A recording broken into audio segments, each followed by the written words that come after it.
Mesdames et messieurs, bonsoir et bienvenue à cette mini-session de l'information sur Golden Suite TV. Nous démarrons avec cette information. Le ministre de la Promotion de la Jeunesse, de l'Insertion professionnelle et du Service civique, Mamadou Touré, a plaidé auprès du Premier ministre Robert Begré-Mambé en vue d'accorder la priorité aux bénévoles et volontaires dans les projets d'insertion socio-professionnelle. C'était hier, mardi 26 mars 2024, lors de la célébration officielle des bénévoles et volontaires et de la présentation du trophée de la 34e édition de la Coupe d'Afrique des Nations de football CAN 2023 au Palais des Sports de Treichville. Il a rendu hommage aux bénévoles et volontaires pour avoir accompli avec brio la mission qui leur a été confiée au cours de cette opération de citoyenneté.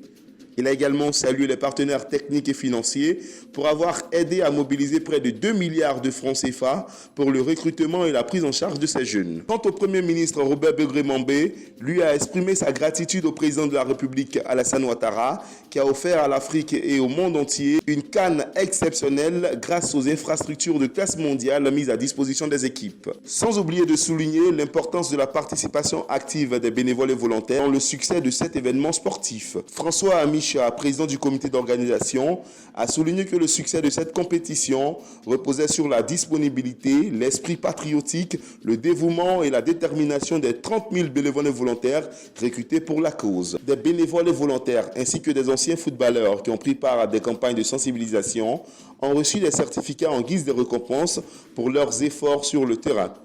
Il faut rappeler que la CAN 2023 a eu lieu en Côte d'Ivoire du 13 janvier au 11 février dernier avec la victoire des éléphants de Côte d'Ivoire face aux Super Eagles du Nigeria sur le score de 2-1. Nous poursuivons avec le PADES, le projet d'appui au développement de l'enseignement supérieur. Le bureau de coordination des programmes emploi BCP Emploi a procédé mardi 26 mars 2024 à Abidjan à une remise d'équipements informatiques et de laboratoires à l'université Félix Houphouët-Boigny UFHB dans le cadre du contrat de performance CDP du projet d'appui au développement de l'enseignement supérieur PADES. Cette dotation d'une valeur totale de 1 027 204 217 francs CFA comprend 497 ordinateurs de bureau, 105 ordinateurs portables, 147 imprimantes, 129 vidéoprojecteurs et photocopieurs, ainsi que 10 risographes. Les équipements ont été officiellement remis au ministre de l'Enseignement supérieur et de la Recherche scientifique, Adama Diawara, en présence des doyens et des directeurs de laboratoire de l'université. Ce geste s'inscrit dans le cadre des contrats de performance du PADES,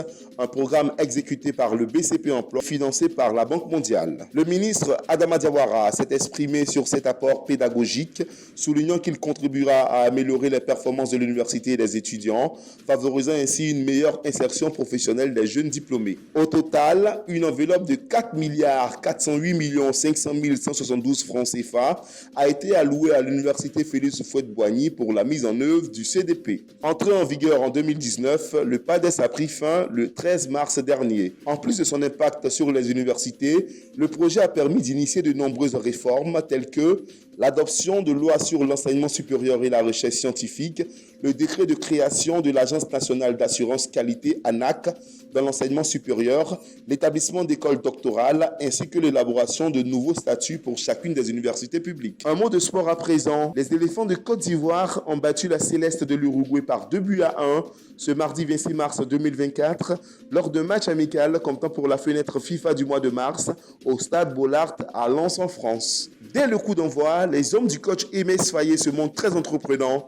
Ils occupent bien le terrain avec un pressing haut, ce qui va permettre aux éléphants d'inscrire le premier but de la partie à la 9e minute de jeu. Sur une action menée par le latéral droit Wilfried Sengo, son centre sera dévié par le défenseur uruguayen Mathias Oliveira qui trompe son portier 1-0. Au retour des vestiaires, les éléphants cèdent à la pression de la Céleste et à la 72e minute encaissent le but égalisateur grâce à Federico Vignas.